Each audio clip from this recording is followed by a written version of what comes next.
Across the South Coast, live from Solent University. You're listening to Solent Sports News. Good afternoon. It's 3 o'clock and I'm Abdullah Babalola with your Solent Sports News headlines. New Saints boss Nathan Jones is in the firing line after a torrid start on the South Coast, which has led to some fans asking for him to be sacked. Southampton legend Francis Benali was at the game on Saturday, and he thinks Jones was a bit naive with some of his comments after the game. The way it's come out, I don't think it's been good for him or the club, especially him. It must be tough. I think we've seen how other managers can sort of maybe bat and play back questions. I think there's certain things you don't say. Nathan Jones' post-match comments against Brentford caused a stir among many Southampton fans. The supporters have been having their say on the future of Jones.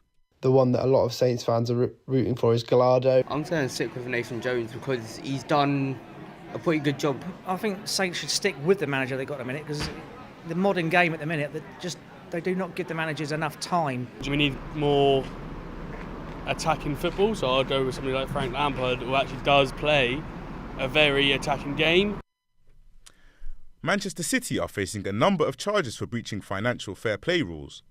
Pep Guardiola believes the club have been made to look guilty even before a review into allegations against them. We are lucky we live in a marvelous country that we have a society when everyone, like you said, is innocent until proven guilty.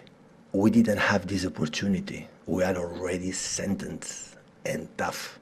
What's going to happen, I don't know. The Women's T20 gets underway 2 hours from now. Hosts South Africa will be taking on Sri Lanka. The captain of South Africa, Soon Lees, is proud to lead her country.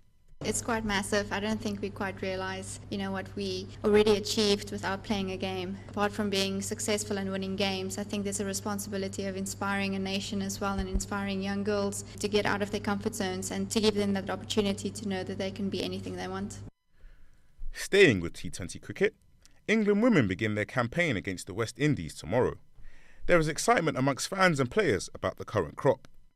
I don't know, really. I think we've got a really nice blend of youth and experience, and that's a really good place to be in my experience of World Cups. You have that sort of freshness, the excitement and fearlessness of the young players, but also tournament cricket, you want those experienced players. That was England captain Heather Knight you were listening to there. Moving on to the Olympics now. Russia and Belarus's participation in next year's Olympics has come under major scrutiny. This comes after the IOC has shown willingness to allow the athletes to compete as neutrals, despite pleas from Ukraine. A 30-nation summit is being hosted by the UK regarding the situation. The Women's Champions League quarter-final draw took place earlier this afternoon. Reigning champions Lyon were drawn against Chelsea. Roma will face off against Barcelona. A mouth-watering clash between Paris Saint-Germain and Wolfsburg was set up. And Arsenal versus Bayern Munich rounds off the draw. Going across the pond now for the American roundup, here is our American sports correspondent, Dylan Shavas. The NBA trade deadline has just passed, with many blockbuster trades being brokered. 13-time All-Star Kevin Durant was traded to the Phoenix Suns, 2017 MVP Russell Westbrook was traded to the Utah Jazz, and 2016 NBA champion Kyrie Irving was traded to the Dallas Mavericks. LeBron James recently overtook Kareem Abdul-Jabbar as the all-time top scorer in NBA history. He reached that milestone in the Los Angeles Lakers' 133-130 loss against the Oklahoma City Thunder. Super Bowl 57 is set to kick off on Sunday and will be a hotly contested matchup between the Kansas City Chiefs and the Philadelphia Eagles. The halftime show will be led by Rihanna. Kevin Magnussen does not agree with the FIA's ban on F1 drivers making political statements. The governing sporting code has been updated to say racers can't show their support of certain causes with prior approval. Magnussen believes it puts racers in a difficult position. We're here to race and we don't want to get penalties imposed on us because of different things, and it's just not great. I would like to have the freedom to, not that I necessarily plan to do anything, but just having that freedom I think is an essential value. There were some home celebrations on night 2 of the Premier League of Darts in Cardiff last night. Gerwyn Price picked up the maximum number of points to leave himself second in the standings. I'm joined live in the studio now by our reporter Dan Perry, who has more. Yeah, cheers, Abs.